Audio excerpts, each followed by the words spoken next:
성경의 소리 이양우 TV의 이양우 목사입니다. 반갑습니다. 나의 사랑이요 나의 기쁨이며 나의 희망이신 8,500만 대한민국 국민 여러분을 진심으로 사랑합니다. 먼저 여러분의 삶의 자양분이 될 책 한 권을 소개합니다. 이양우저 한국교회의 부흥의 파도를 다시 타라입니다. 이 책은 건강한 한국교회, 부흥한 한국교회의 생생한 역사의 현장으로 독자들을 친절하게 안내하는 한국교회 부흥운동의 역사책입니다. 이 책은 건강한 한국교회, 부흥하는 한국교회를 이끌어 오셨던 존귀한 영적 지도자들의 지도력 모델을 배울 수 있는 최선의 책입니다. 이 책은 정체와 위기 가운데 방황하고 있는 한국교회를 올바르게 안내하며 새로운 부흥의 꿈을 꿀 적도 없는 희망 등대의 책입니다. 아직도 성경의 소리 이양우 TV의 구독자가 아니시면 오늘 생명의 말씀을 듣기 전에 여러분의 유튜브에서 구독 표시와 엄지척 표시를 꾹 눌러주시므로 성경의 소리 이양우 TV를 애청하는 구독자가 되어주시면 더 유익한 하나님의 말씀으로 여러분에게 보답하도록 하겠습니다. 고맙습니다. 오늘은 기독교 탁월성의 진리 156번째 시간으로 신약성경 마태복음 16장 1절에서 4절 말씀을 중심으로 요나의 표적에 집중하는 인생, 요나의 표적에 집중하는 인생이라는 주제로 하나님의 말씀을 여러분과 함께 나누려고 합니다. 요나의 표적은 하늘의 표적이요 하나님의 본심을 계시하는 표적입니다. 요나의 표적은 인간들이 그들이 행하는 어떤 죄악이라도 진심으로 온전하게 회개하면 그 죄악을 용서하시고 생명을 구원하시는 하나님의 본심을 계시하는 표적입니다. 그러므로 요나의 표적은 선교의 중요성과 회개의 효과성을 깨닫게 하는 표적입니다. 요나의 표적은 악하고 엄란한 이 세대를 향한 하나님의 경고요 표적이기도 합니다. 이 시대를 한마디로 요약하면 악하고 엄란한 세대라고 정의할 수 있겠습니다. 2000년 전 예수 그리스도께서 사역하시던 그 당시나 오늘 21세기를 맞이한 현대의 사회상은 하나님을 불신하고 죄를 먹고 마시는 죄악이 유행하는 세상이며 특히 동성애와 성적 문란이 극심한 음란의 죄가 유행하는 타락한 인간들이 살아가는 세상입니다.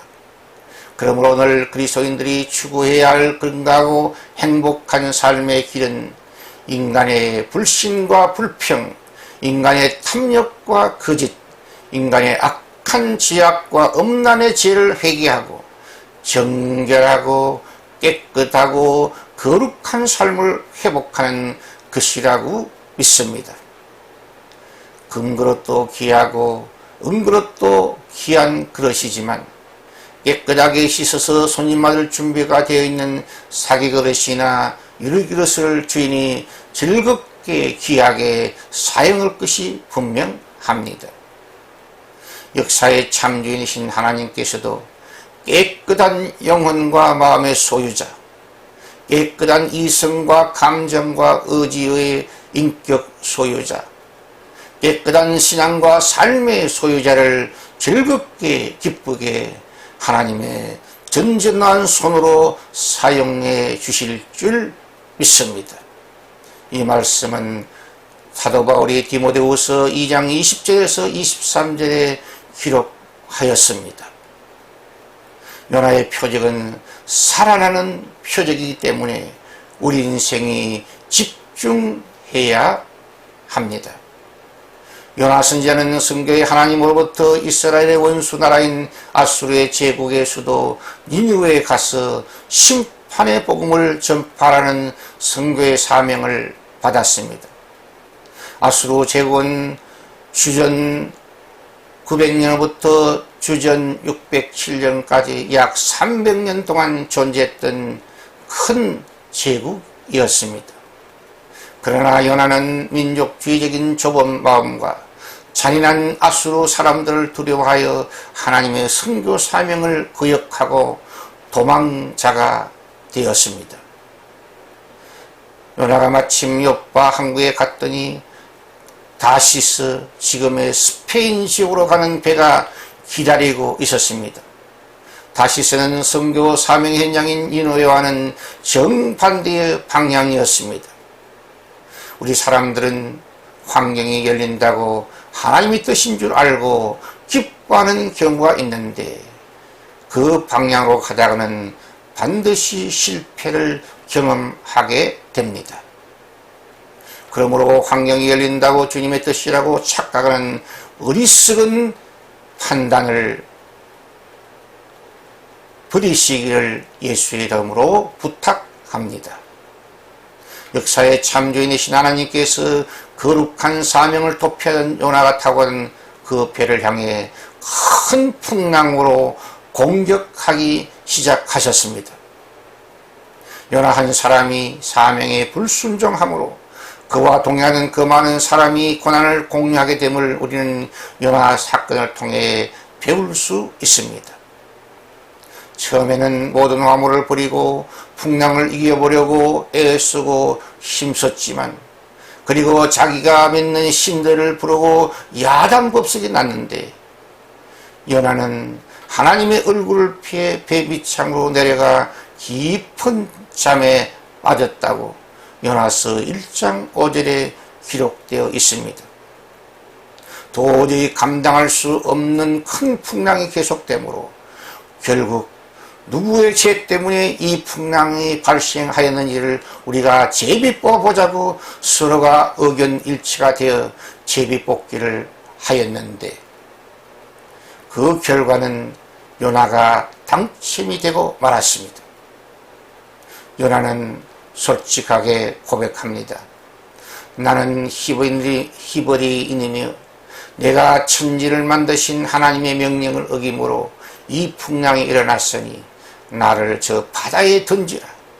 그리하면 풍랑이 잔잔해지리라고 자기의 죄를 자복하고 자기가 풍랑의 원인임을 고백하고 있습니다. 요나가 바다에 던져지자 그 무섭게 불어던 풍랑이 고요해졌고 하나님께서 큰 물고기, 아마도 고래로 생각됩니다. 큰 물고기를 준비하였다가 요나를 삼키게 하셨습니다. 요나는 사망염치움 한 골짜기 같은 그 물고기 배 속에서 3일 동안 철저한 회개를 하고 일사각오의 결단으로 다시 사명의 현장으로 달려가기로 결단하는 기도가 요나서 1장 17절에서 2장 5절에 기록되어 있습니다. 요나의 회개의 기도를 들으신 하나님께서 그 큰 물고기에게 명령하심으로 요나를 토해내게 하심으로 요나는 사망의 음침한 골짜기에서 벗어나 살아나게 되었고 사명의 장소인 니느웨로 갈 수밖에 없었습니다. 사명이 생명보다 귀하다는 하나님의 말씀과 같이 요나의 선교의 사명이 요나의 생명을 연장시켜 주셨습니다. 사명이 있는 자는 죽지 않는다는 명언과 같이 요나에게 그 말씀이 이루어진 것입니다. 그러므로 요나의 표적은 죽은 자가 그의 회개와 사명 때문에 다시 살아나는 중요한 표적이므로 우리는 요나의 표적에 집중함으로 귀한 교훈을 받을 수 있는 줄 믿습니다. 요나의 표적은 예수 부활의 표적이기 때문에 우리 인생이 집중해야 마땅합니다. 예수님께서는 마태복음 12장 39절에서 41절과 마태복음 16장 4절 말씀을 통해서 요나가 물고기 뱃속에서 3일간 있었던 것처럼 나도 무덤 속에 3일간 있다가 3일 만에 부활하리라고 약속하셨습니다. 요나의 표적은 예수 부활을 가리키는 하나님의 손입니다. 그러므로 요나의 부활은 예수 그리스도의 부활의 그림자입니다. 요나의 사명 수행을 위해 성교의 하나님께서 요나를 살려주신 것입니다. 요나 선지자는 시련은 있었으나 실패는 없는 인생을 경험하게 된 것입니다. 우리 주 예수 그리스도는 인류의 구속을 위해 두 가지의 중요한 사명을 수행하셨습니다. 첫째 사명은 예수 그리스도의 십자가 사명입니다. 우리 주 예수 그리스도는 인생의 제 문제 해결을 위해 대속제물로서 십자가 위에서 죽으러 오신 메시아이십니다. 세례요한은 요한복음 1장 29절에 예수님을 자기 가까이 나온 것을 보시고 이렇게 외쳤습니다. 보라, 세상 죄를 지고 가시는 하나님의 어린 양 예수를 보라. 그가 유월절 양이 되신다고 선언하고 증언하고 있습니다. 우리 주 예수 그리스도는 사람들을 불행하게 만드는 원흉인 인간의 죄를 용서하는 길을 열어놓으시기 위해 십자가를 지신 것입니다. 둘째, 예수 그리스도의 부활 사명이 있습니다. 인간을 슬프게 만들고 이별하게 만들며 절망하게 만드는 죽음을 죽이시기 위하여 성경의 약속대로 예수님의 약속대로 3일 만에 다시 살아나셨습니다. 예수 부활이 없으면 우리의 믿음도 헛되며 우리가 여전히 죄 가운데 있게 되며 이 세상에서 가장 불쌍한 인생이 되고 만다고 사도 바울은 고린도전서 15장 17절에서 19절에 이렇게 선언하고 있습니다. 그러므로 그리스도께서 다시 살아나는 일이 없으면 너희의 믿음도 헛것이요 너희가 여전히 죄 가운데 있을 것이요 또한 그리스도 안에서 잠자는다도 망하였으리니 만일 그리스도 안에서 우리가 바라는 것이 다만 이 세상 삶뿐이면 모든 사람 가운데 우리가 더욱 불쌍한 자이리라. 기독교 역사는 부활이요 생명이신 예수 그리스도의 부활 사건과 기독교의 부활 신앙이 그 원동력이 되어 그 수많은 핍박과 고난, 그 수많은 시련과 순교, 그 수많은 사망의 골짜기와 절망의 문을 열고 다시 살아난 부활에 살아있는 역사인 것입니다.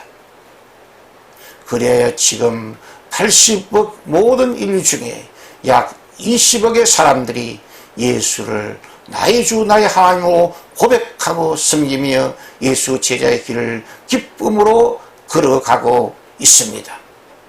이것이 기독교의 탁월성의 진리요 은혜입니다. 요나의 표적은 살리는 표적이기 때문에 우리 인생이 집중해야 합니다. 아수르 제국의 수도인 니느웨 성은 걸어서 3일길이나 되는 큰 도시였습니다. 요나 선지자는 구약시대의 선교사로서 그의 위대한 선교 사명을 감당하면서도 하나님의 속마음을 바로 깨닫지 못하고 많은 영적 갈등과 심리적 갈등을 경험하고 있는 것을 우리는 성경을 통해서 발견하게 됩니다. 요나의 선교 메시지는 사랑의 복음이 아니었고 긍휼의 복음도 아니었고 구원의 복음도 아니었습니다. 40일이 지나면 니느웨가 무너지리라. 요나의 선교 메시지는 심판과 저주, 재앙과 멸망의 소식이었습니다. 요나의 선교 메시지는 잔인하고 포압적인 아수르 제국의 왕과 국민들에게 너무나 충격적인 메시지였습니다. 그런데 요나의 그 심판의 메시지가 그들을 철저하게 회개하게 만들었고 그 무서운 심판을 용서받게 만드는 축복의 복음이 되었습니다. 그러므로 목회자들과 선교사들은 예수 그리스도의 사랑과 긍휼의 복음뿐 아니라 하나님의 심판과 재앙의 복음도 종종 전해져야 함을 반드시 명심하고 실천해야 될 줄 믿습니다. 어리석고 연약한 우리 인생은 높으신 하나님의 신비로운 뜻을 100% 알 수 없기 때문입니다.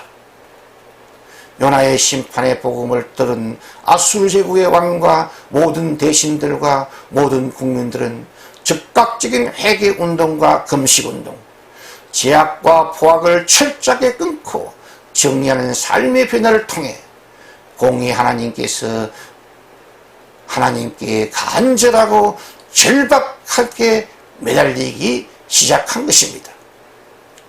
그들은 음식과 물까지 금하는 일사각오의 금식 선포를 통해서 아마도 전 국민적으로 약 10일 이상 금식하며 단식한 것으로 보입니다. 전 민족적이며 어린이와 짐승까지 동참한 일심동체의 회개운동과 금식운동, 악한 길과 강포한 악한 삶을 정리하고 떠나는 삶의 변화를 통한 철저한 회개운동을 보시고 확인하신 공의의 하나님께서 그들의 죄를 용서해 주신 것입니다. 할레이 박사에 의하면 자아구를 분별하지 못하는 어린 아이들 12만여 명을 포함하여 니느웨에는 약 100만 명의 심히 살아있을 것으로 생각한다고 보았습니다.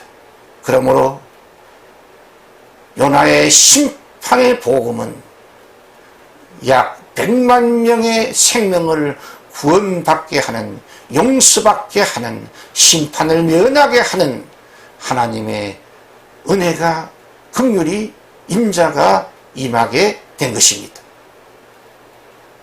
그리고 그 결과 역사의 참견이신 살아계신 하나님께서 약 40일밖에 안 남았던 아수르 민족의 운명을 약 180년이나 연장시켜 주시는 은혜의 기적을 아수르 제국에 베풀어 주신 것입니다. 성경 고고학자들은 요나의 니느웨 선교를 주전 785년 경으로 보며 아수르 제국은 BC 607년경에 바벨론에 의해 멸망되었다고 보기 때문에 아수르 제국의 멸망이 요나 선지자의 선교를 통하여 약 180년 동안 연장된 것으로 보는 역사적 사실인 것입니다. 요나 선지자는 하나님의 명령대로 전했는데 그의 메시지대로 이루어지지 않고 아수르의 회개에 그들을 용서하시는 하나님의 결정에 불평을 쏟아내는 요나 선지자를 우리는 발견하게 됩니다. 아마도 요나 선지자는 40일 만에 니느웨 성이 무너진다라고 내가 예언했으니 그대로 성취되어야 주의 종의 권위가 세워지는데 그 반대 현상이 일어났기 때문에 그의 자존심이 깨어져 불평한 것으로 보입니다. 이 사건을 통해 우리는 목회와 선교 현장에서 우리의 비전과 꿈대로 되지 않았다고 불평하고 낙심하지 말고 하나님의 선하시고 기뻐하시고 온전한 뜻이 이루어짐을 오히려 감사하며 찬양해야 될 줄 믿습니다. 그러므로 우리 사역자들은 어찌하든지 참된 회개운동과 참된 금식운동과 제약과 포악을 정리하는 진정한 삶의 변화를 통해 용서하시는 인자의 하나님, 치유와 회복을 창조하시는 재창조의 하나님, 생명을 사랑하시고 구원하시는 생명 사랑의 하나님을 반드시 만나는 은혜가 있으시기를 주의 이름으로 축복합니다. 요나의 표적에 집중함을 통하여 우리는 중요한 몇 가지 교훈을 얻을 수 있습니다. 첫째는 전도 사명과 선교 사명은 생명보다 귀한 줄 알고 사명에 충성하는 저와 여러분 될 수 있기를 축복합니다. 둘째, 요나의 표적은 예수 그리스도의 부활의 표적의 그림자이니 예수 십자가와 예수 부활의 복음을 때를 얻든지 못 얻든지 항상 전하는 깨어있는 전도자들, 성령 충만한 전도자들이 되시기를 주의 이름으로 축복합니다. 셋째, 하나님의 구원 방정식은 선교, 회개, 용서, 생명 구원, 민족 운명의 연장입니다. 참으로 헌신하는 한 사람의 전도와 선교가 개인과 가정, 교회와 민족의 운명을 바꿀 수 있음을 믿고 그 헌신의 주인공들이 되시기를 축복합니다. 마지막으로 생명을 사랑하시고 구원하시려는 하나님의 열심과 속마음을 깨닫고 주님의 뜻에 아멘으로 순종하는 성령 충만한 예수의 제자가 되시기를 주의 이름으로 축원합니다. 이것이 기독교의 탁월성의 진리요 은혜입니다. 시청자 여러분의 따뜻한 구독과 칭찬과 후원은 새로운 메시지를 준비하는 저에게 큰 힘과 격려와 능력이 됩니다. 감사합니다. 샬롬, 샬롬, 샬롬.